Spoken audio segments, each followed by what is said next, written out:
So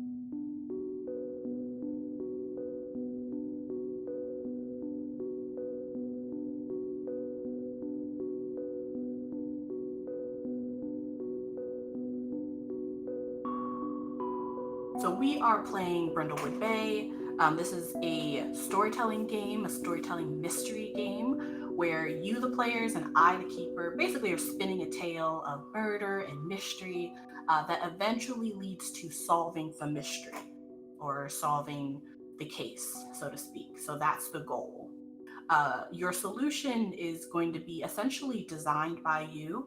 I'm going to give you a bunch of options and a bunch of things to interact with, but at the end of the game, your job is going to be to point the finger at the, assailant or the person that did the wrong, explain who done it and how they did it, and then, ride off onto the sunset with another case solved. And you're doing all of that as lovely older ladies, in their golden years, living their best lives in a murder mystery club. So the mechanics of this game is essentially using 2d6. So you are rolling a 2d6 and then you're adding them together, and then you're adding your appropriate modifier. And your modifier is based on the ability that you're choosing to use when you roll. This game has a success and failure system. So anything over a 7 is a success, or 7 and higher is a success. And then the higher your total, the better your success. So essentially anything 12 and over is like a superb success. Very similar to a lot of other games. You can kind of resist a consequence or like increase your success by putting on a crown. So we'll go over those when we get to the character creation section, which essentially automatically increases your die to a higher success. So as we play the game, you're going to use moves to do at anything that you kind of want to hopefully get a clue from or get some sort of context to solving the mystery. So in this game, we have day and night moves, as well as like a bunch of other moves. But for this game specifically, you're only technically using night moves because it's actually going to be playing a bit of an endless night. So that means that everything you do is going to be a little bit more risky, and I'll always be asking you what you fear so that I can give you the worst case scenario. That's essentially what the night move is for. And then you can kind of make that choice to either take the plunge and move forward with rolling, or you can maybe make another decision at that time. So the basic moves are on page 10 if you haven't already seen them. It looks like you guys have already made your character sheets, which is great. And the main moves are going to be your night moves for this game, your meddling, your cozy, your gold crown mysteries, and your occult. And then you'll have your alternative maven move, which I believe you all are kind of on the fence with selecting, but we'll make sure to get a final selection before we start playing. And then how we end the game and solve the mystery is number 1, you're gathering enough clues to theorize a solution. So for this game, you have to gather and have 3 clues that you put together that make the story. You're going to find way more clues than that, but you need at least 3 for this particular complexity. And then number 2, you're going to reach a consensus among the group, talking about like exactly what happened. And then 3, you're going to choose a person who's going to do the role to theorize the ending once you've all conferred. And I think that is all I want to really go into. As we play the game, if you have questions or if things come up and you need more clarification, then we'll talk about that in game. But I think that's a general overview of essentially how you get started with the game, what you're rolling, and how you win, or how you finish. I don't know if win is the word we're going to use, but how you get to the end. And then for this game in particular, this is a kind of like a haunted house mystery / clue type of game that came out of my own head because I really enjoyed this game, but I really wanted something that was specifically focusing on like not necessarily time travel, but the confusion of time. And because this game has such a long history and like the history of the occult in this town of Brindlewood Bay, I thought it'd be really fascinating to play with that. So you'll kind of be solving two mysteries. You only need to solve the one big one, which is the who done it, but you'll also be solving or kind of like be involved in like a little tinier mystery, which is why you're even a part of this mystery. Because like the premise kind of told you, you kind of show up at this place and you don't know what's going on or how you got there. So that's kind of like the small mystery of like how did we even get here and who brought us here. And then the bigger mystery is what happens when you all uh, get to this strange and unusual place. That's the mystery you're actually solving. Okay, I think that's it for like the general premise and the rules and stuff. I think we can move on to characters. Okay. Yes, let's talk about characters. I'm seeing some names have changed. Oh, I'm seeing a Bernice, love it. A Ruby. Ooh, a Yvette. Yes. I am loving these names. Loving these names. That's great. Okay. So starting out, we have your name, your style, your cozy activity, your goals for the session, which is your end of session, your abilities, your conditions and moves, your crowns, and your cozy little place. So let's look at all of those. So let's start with name and style, which is essentially your like old lady personality. Um, and I also say that specifically for like style and um, was it cozy activity, I also allow people to kind of make up new things or whatever they think would really speak well to the character. Like I know that in one game I created a style that was called twinsies because my character had a twin and like her whole personality was comparing everything she did to that like one time her and her twin did something crazy when they were younger. And so instead of saying jinx, which she is that type of person, she would always say twinsies.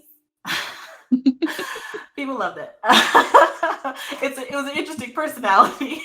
Um, incredible, yeah.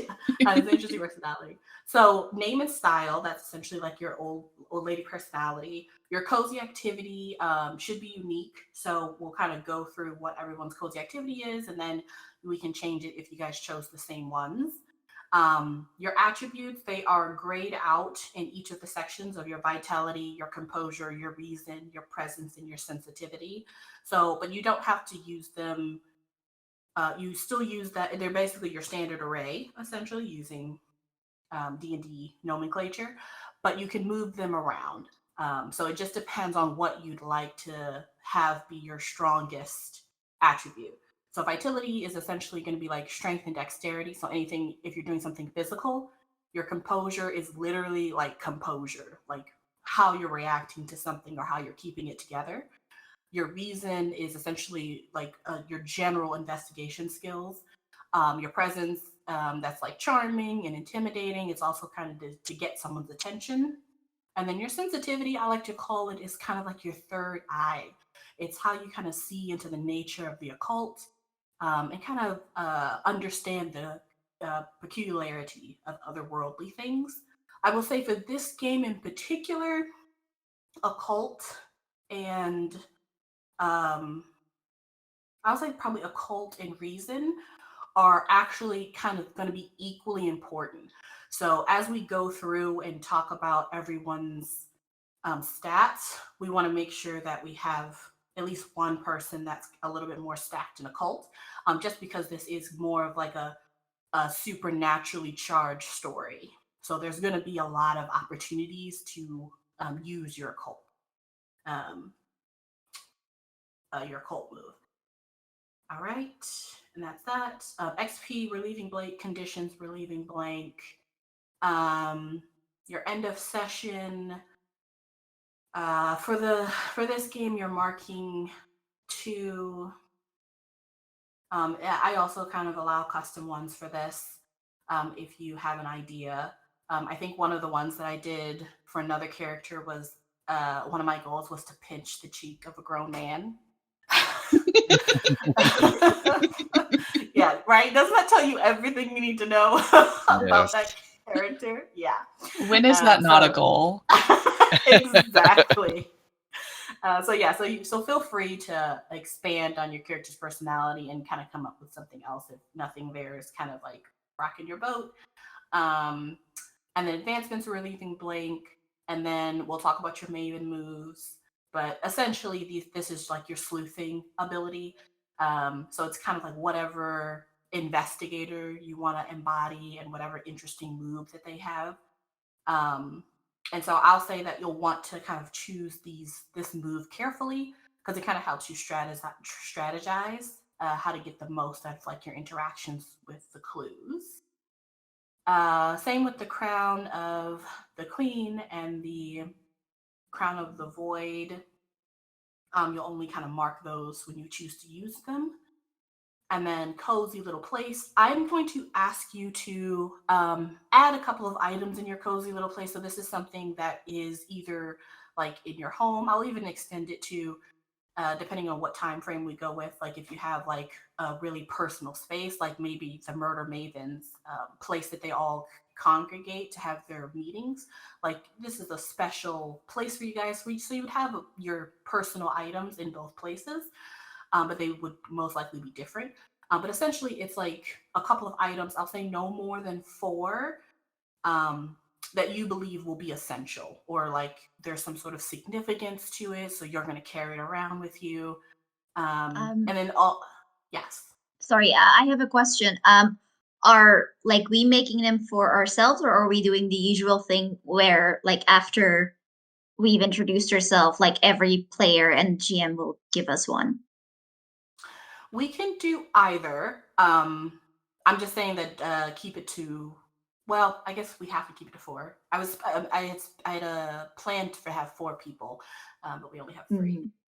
But yeah, we can do either. It depends on what you guys would like to do. I will say for this game, I would also like you to add or just tell me like a room in your house that's your comfort place or your safe place, just so that I can have that information. And you can put that in your cozy little place. Okay. Any other questions about any of that?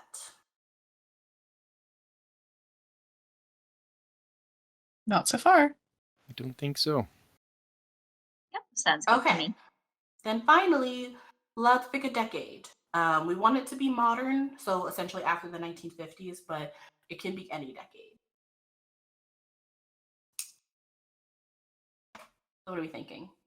Like, I usually find it easiest to just go with like, like the current years, because that way you don't get like the awkward like, oh wait, did that exist, or like in what form did that exist, because like we know it's like right now.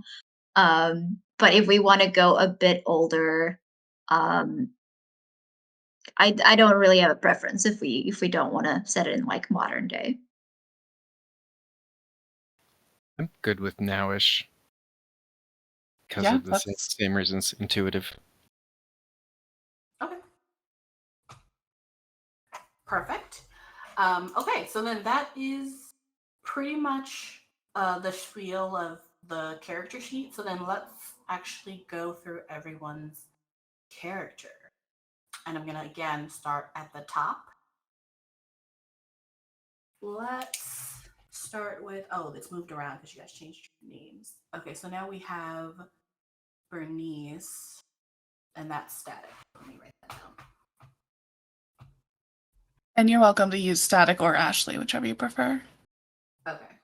Yeah, you guys can let me know how you would prefer to be referred to, and I will just make my changes accordingly. Okay, let's start with you then, Ashley. Who are you? Let's start with your name and style, because I'm going to be making notes. Yeah, so I'm going to be Bernice Sinclair, and I am picturing her style as something between Jackie O and also Evie Callahan from The Mummy. Mm. Sort of a classy archaeologist chic. Lovely.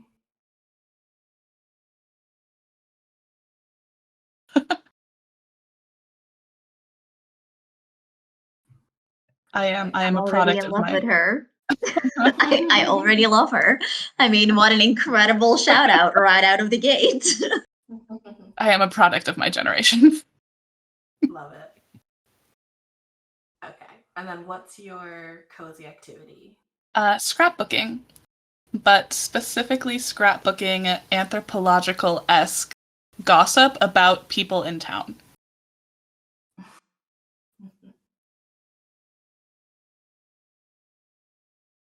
Perfect.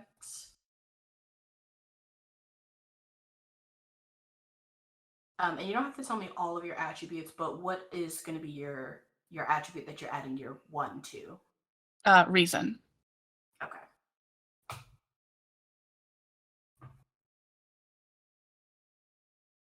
Lovely.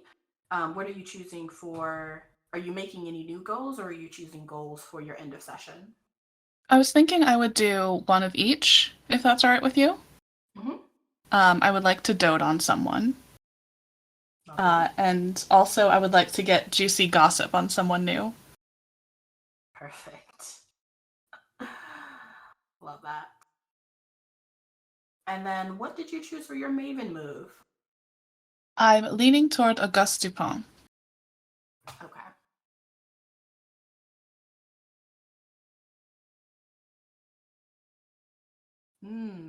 Okay. I'm reading them while we talk. Excellent. And again, you don't have to tell me all of the items in your cozy little place, but what is the safe place you've chosen? I'm thinking of sort of like a solarium greenhouse garden room that's off her kitchen. Love it. Perfection.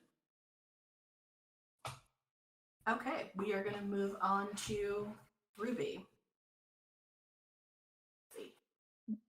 Yes, hello. I'm Jazzy She Her as a player, and I'll be playing Ruby She Her, Ruby Celestino. Her style is like up in pumps, like she's very classy, very not like old money, more like new money probably, but like definitely like you can tell that she has money basically, but it's not like, like not in your face. But there is like a very good quality to all her clothes. They also tend to be like not super form fitting, but there's like a little bit of sporty element to it because she does need movement. Because she is actually she's retired, but she used to be a legendary cat burglar. And urban legend has it that there is like an incredible stash, like somewhere hidden away in Brindlewood Bay. Whether that's true or not, well, Ruby will never tell. Wow. Her cozy activity is embroidery. And she is embroidering like all of these little works for her grandchild Jessica. And one day when Jessica is old enough and has like all of these sort of like on her wall or something, as she's going to realize that they are spelling out a location of where this stash is, as she is essentially making a treasure map for her grandchild because that's fun and that's the kind of person she is. My abilities, I added 1 to composure because you gotta stay cool, you gotta stay calm, and also she's done some real weird stuff. So like there's not a lot that can rattle her, like she's probably done and seen worse. And the extra move that I took is Father Brown. So once per session, I can basically give you like a little bit of a flashback from the point of view of the unknown killer, the unknown suspect. And I think I'm going to phrase that as like her basically thinking like, well, what would I do if I was, trying to escape a crime scene or don't want to get noticed? I mean, of course, she never killed someone because that's for thieves who aren't good at their jobs, and she is perfectly fine at it.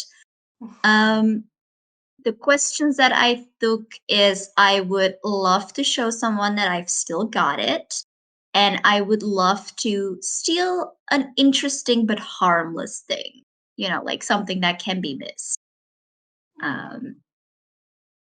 Like I'll say interesting, yeah, but harmless. Like it doesn't even need to be like worth a lot, but it has to be fascinating. Okay.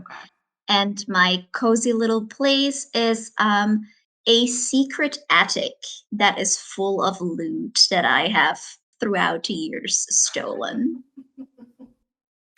Interesting.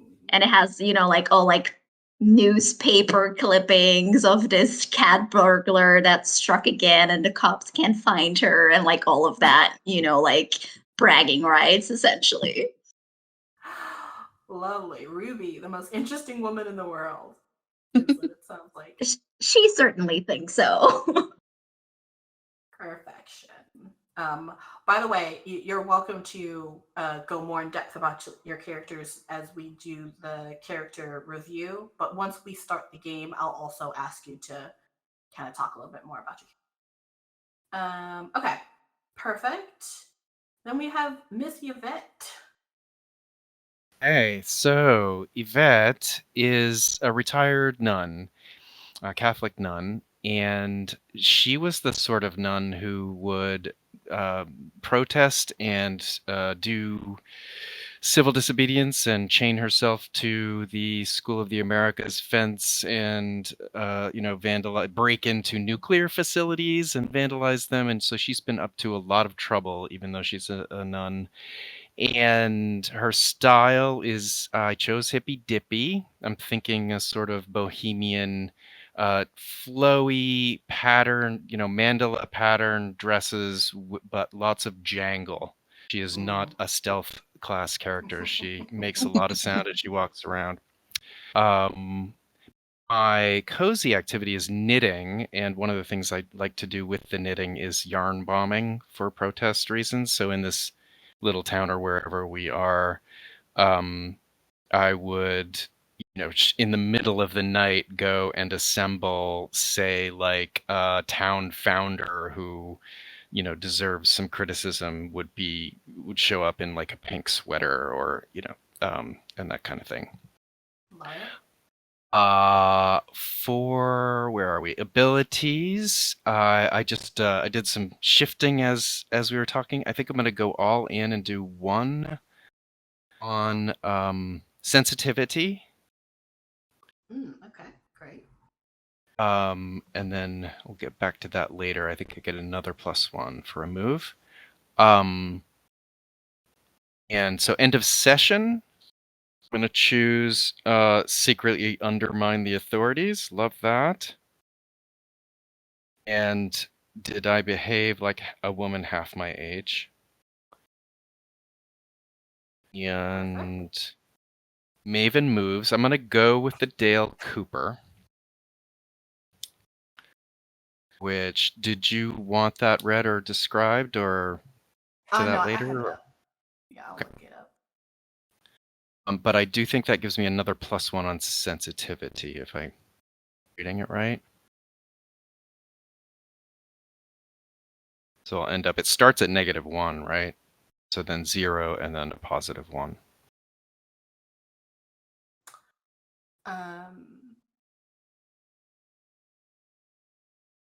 Is Dale Cooper an alternative? It's the main Maven move. It's about 3 down. Oh. So we're doing the alternate Maven moves. I am so sorry. I'm so sorry I did that. They start on page 27. Yes, I have a little cheat sheet here. Oh no, okay. Oh, fast. Let's see. It's okay. We will. Are there CAD file? That sounds herbalist note. Do. Is anyone who's more familiar? Are there spiritual ones? It's Father Brown. Flashback. Oh, we have a Brown. Yes. Do. There is one that is pretty heavy in the occult, Langdon. Love it. And then, okay. Langdon is the one I will choose.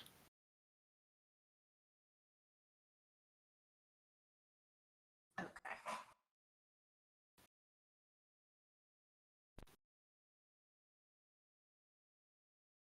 I think. Oh, in the space, the cozy space. Mm-hmm. I'm thinking of a window box that she has converted into her own little private chapel. It's where she prays.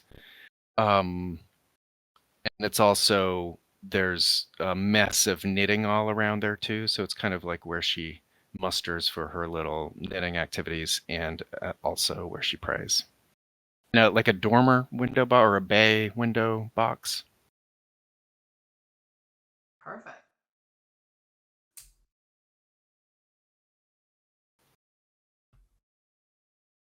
All right. I think that is all of my notes for that. Okay. So are we wanting to go around and have everyone add something to everyone's cozy little place items, or are we wanting to just make a short list ourselves? We could do either or. Adding to each other sounds awfully fun to me. Perfect. Yeah, same. Then, That's the way I prefer it. It's really fun. then we're going to start back up at the top now that you all know each other's personalities a little bit more with Miss Bernice. Let me actually. Oh. Would you like me to add one to each now, or do you want me to add one to one and then circle around again?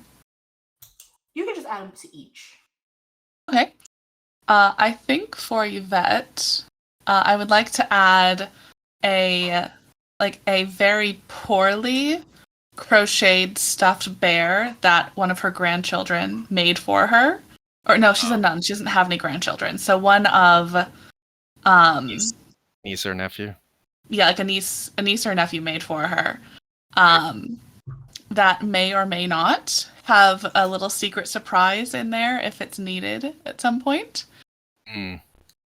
And for Ruby,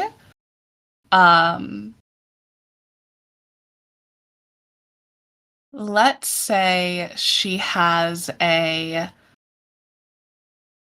amusingly large painted rock that she found while she was walking around town with her granddaughter that she's making a map for. And her granddaughter is convinced that it was a treasure that her grandmother needed.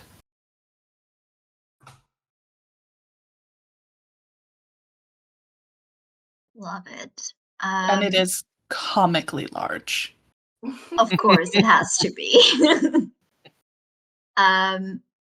For Bernice, because you did the shout out, I'm going to give you the Golden Book of Amun-Ra. Yeah. You just have that. I love that. Should that be in a museum? Probably, but vibe with it, please. And for Yvette, I'm going to give you bolt cutters for when you get up to your civil disobedience. Love that. Fantastic. So could we give Ruby a doubloon? An actual gold coin? I love it. Absolutely. I want that. A little pointer to a secret background. And for Bernice, set of brushes, archaeology brushes. Very nice.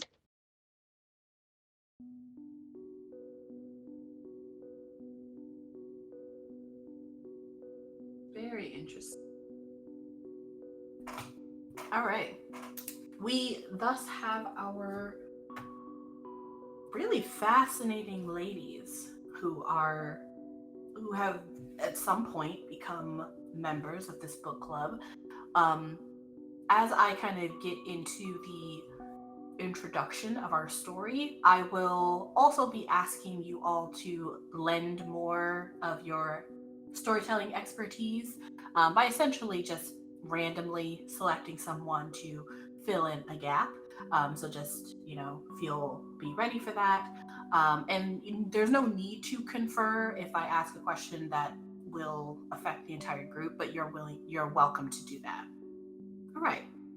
If everybody is ready, we are all done with the beginning workings. We can go ahead and get into our story. So it is a warm summer day. What day exactly did you all meet for your book club? Bernice. Tuesdays.